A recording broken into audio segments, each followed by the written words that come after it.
Assalamualaikum warahmatullahi wabarakatuh. Salam sejahtera untuk kita semua. Saya Dita Laili Fauziah bersama dengan rekan saya Firda Amalia Zahra, mahasiswa Politeknik Negeri Jember, jurusan Produksi Pertanian, Prodi Produksi Tanaman Hortikultura. Pada hari ini berkesempatan untuk menyampaikan materi kami mengenai SOP pembenihan semangka. Tujuan dari penyampaian materi ini adalah untuk menambah wawasan mengenai SOP pembenihan semangka serta untuk memenuhi tugas mata kuliah teknologi benih. Untuk penyampaian materi yang pertama akan saya sampaikan, selanjutnya akan dilanjutkan oleh rekan saya Firda Amalia Zahra. Pembenihan semangka. Pembenihan biasanya menggunakan sifat tanaman menyerbuk silang heterosis karena akan muncul peningkatan ketegaran dan apabila dua induk galur hibrid disilangkan. Besar turunan F1 lebih besar daripada kedua induknya akibat dari berkumpulnya gen-gen dominan heterozigositas. Untuk memproduksi benih semangka hibrida, para penangkar harus memiliki galur inbreed induk jantan dan betina serta mengetahui secara pasti sifat masing-masing pohon induk dan kombinasi persilangannya. Pohon induk yang berbiji banyak sebaiknya dikombinasi dengan tipe tanaman yang mempunyai kualitas dan kuantitas produksi baik serta tahan terhadap hama dan penyakit. Untuk menanggulangi pencemaran benih semangka, biasanya produksi pohon induk dilakukan dengan penyerbukan buatan. Produksi benih ini dilakukan untuk kebutuhan selama 8 tahun untuk menghindari terjadinya pencemaran benih jika diproduksi setiap tahun. Dalam pembenihan semangka yang perlu diperhatikan antara lain: 1. Lokasi pembenihan harus bebas dari penyakit berbahaya. 2. Musim tanam diusahakan tepat agar diperoleh benih yang bernas, maksudnya biji mampu tumbuh normal. 3. Selama masa pemasakan buah hingga pemrosesan biji tidak boleh ada hujan dan kelembapan udara harus rendah.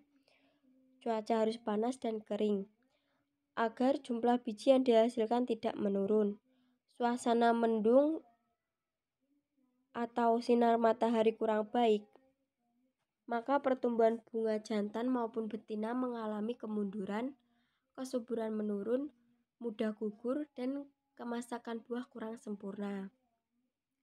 4.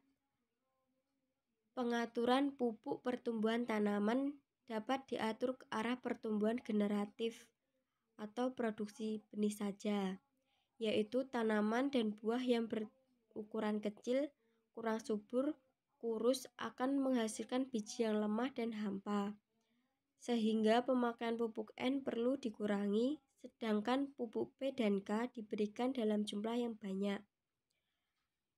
Yang kelima, isolasi tanaman, isolasi bunga atau pembungkusan bunga, isolasi jarak atau pengaturan jarak tanam, dan isolasi waktu atau pengaturan waktu tanam harus dapat dilakukan dengan cermat agar pencemaran atau kontaminasi terhadap benih semangka dapat dihindari dan dapat mencegah penularan penyakit. 6. Penyeleksian atau pembuangan raung tanaman yang menyimpan off-type untuk mempertahankan kemurnian benih, karena keturunan dari tanaman yang menyerbuk silang tidak akan pernah seragam dan kemungkinan ada biji dari varietas lain yang ikut tumbuh. SOP dalam pembenihan semangka. 1. Panen biji semangka. Ketentuan minimum yang harus dipenuhi dalam panen buah semangka. Buah semangka harus dipanen dengan hati-hati. Buah harus memilih yang berkualitas tinggi. Daging buah harus manis, menarik, renyah, padat, serta diusahakan buah yang dipanen memiliki biji yang bernas. Buah harus utuh, padat, berpenampilan segar sesuai dengan karakteristik varietasnya, bersih dari hama dan penyakit, bebas dari kerusakan akibat temperatur dan aroma asing. 2. 2. Pengolahan benih semangka. A. Pembersihan dan penyortiran benih. 1. Ekstraksi benih. Memisahkan biji dari bagian buah lainnya. Pembersihan dan pemilihan benih dapat pula dilakukan secara manual. 2. Merendam dan menyortir biji. Biji direndam di dalam Aquades. Biji terbagi menjadi biji yang tenggelam, terapung, dan melayang. Pilih biji yang tenggelam dan melayang karena struktur biji lebih sempurna. Tetapi biji yang melayang perlu dilakukan pengujian dan pemilihan kembali untuk mendapatkan biji yang lebih berkualitas. 3. Membersihkan biji. Biji dibersihkan dengan besiklin agar tidak tumbuh jamur. Selama pembersihan dengan besiklin ini, biji dimasukkan ke dalam karung goni dan digosok hingga tidak terdapat lendir yang keluar. Setelah itu dibersihkan dengan Aquades.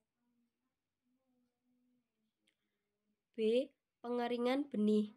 1. Di lantai jemur. Kekurangan benih di lantai jemur. Pengeringan pada lantai tidak stabil sebab suhu lantai dapat meningkat dan dapat berpengaruh terhadap daya kecambah biji. Selain itu, biji yang dijemur di lantai akan dirusak oleh tikus. 2. Digantung di dalam karung atau menggunakan blower pada malam hari.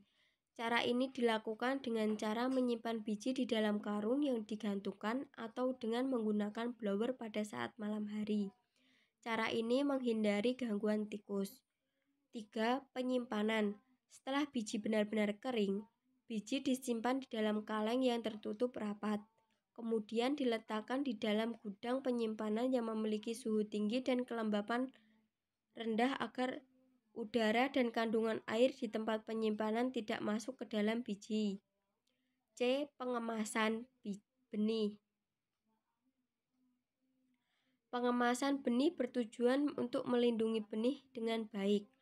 Bahan yang digunakan dalam kemasan harus bersih dan memiliki mutu yang cukup untuk mencegah kerusakan luar maupun dalam benih. Kemasan harus memenuhi syarat mutu dan higienis serta kemasan harus bebas dari bahan asing lainnya. Selanjutnya adalah nomor 3, pengujian benih semangka.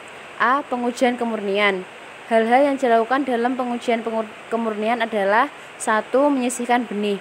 Benih disisihkan agar benar-benar tidak tercampur dengan benih dari tanaman lain, biji-bijian herba, kotoran atau benda mati. 2. Melakukan riset penanaman tanaman semangka. Riset dilakukan untuk mengetahui keseragaman tanaman. Riset ini dilakukan dengan cara menanam benih di lahan dan kemudian diamati pertumbuhannya, apakah sudah seragam atau belum. Keseragaman tersebut dapat meliputi bentuk buah dan keadaan tanaman. Apabila keseragaman tersebut sudah terpenuhi atau 85%, maka benih semangka yang dihasilkan dari tanaman tersebut dapat diproduksi untuk dipasarkan. B. Pengujian kadar air. Cara pengujian kadar air secara garis besar dapat digolongkan atas metode dasar dan metode praktek. Metode dasar antara lain termasuk metode tungku atau oven method, metode destilasi toluen, metode Carl Fisher, dan lain-lain. C. Pengujian daya tumbuh. Langkah-langkah yang harus dilakukan dalam melakukan pengujian daya tumbuh. 1. Pengujian dilakukan di dalam box yang alasnya telah diberi koran yang telah dibasahi air. 2. Benih semangka diletakkan di atas koran dan disebarkan secara merata. 3. Benih semangka ditutup dengan kertas koran yang telah dibasahi air. 4. Box yang digunakan tersebut dibungkus dengan plastik hitam sebanyak 5 lapis dan diletakkan pada almari yang diberi lampu neon 25 watt. Daya tumbuh tersebut dapat diamati setelah 3 atau 4 hari selama di box. D. Pengujian tetrazolium. Tetrazolium test merupakan suatu cara pengujian terhadap viabilitas benih secara cepat dan bersifat langsung, dalam jangka waktu hanya sekitar beberapa jam saja. Oleh karena itu, tes ini sering disebut sebagai quick test. Tetrazolium adalah sejenis zat kimia yang dapat membedakan kemampuan benih tersebut yang masih memiliki kemampuan hidup. 4. Penyimpanan benih semangka. Penyimpanan benih memiliki arti yang luas, artinya penyimpanan sejak benih tersebut mencapai kematangan fisiologisnya sampai ditanam. Penyimpanan benih semangka dapat dilakukan di dalam gudang. Selama dalam penyimpanan ini, benih akan mengalami kemunduran atau deteriorasi karena adanya perubahan pada struktur protein, berkurangnya cadangan makanan, pembentukan asam lemak, adanya aktivitas enzim, perubahan kromosom, kerusakan membran, dan terjadinya proses respirasi. Benih disimpan di dalam desikator dengan kalsium klorida sehingga meskipun disimpan selama 8 tahun, tetapi daya kecambah benih masih tetap tinggi atau di atas 70%. 5. Sertifikasi benih semangka. Sertifikasi benih dilakukan oleh BPSB atau Badan Pengawasan dan Sertifikasi Benih. Tes yang dilakukan meliputi A. Pemeriksaan pertanaman di lapangan dan pengujian contoh di laboratorium berupa uji kadar air, daya tumbuh, vigor, dan kemurnian benih. B. Tes kelayakan, yaitu dengan melakukan percobaan penanaman tanaman semangka pada 3 area yang berbeda atau berbeda daerah. C. Apabila tanaman semangka tersebut dapat tumbuh dengan baik dan memenuhi persyaratan, maka oleh BPSB akan menyatakan semangka tersebut layak dipasarkan dan memperoleh sertifikasi. Demikian yang dapat kami sampaikan. Ada kurang lebihnya kami mohon maaf yang sebesar-besarnya. Atas perhatiannya kami ucapkan terima kasih. Wassalamualaikum warahmatullahi wabarakatuh.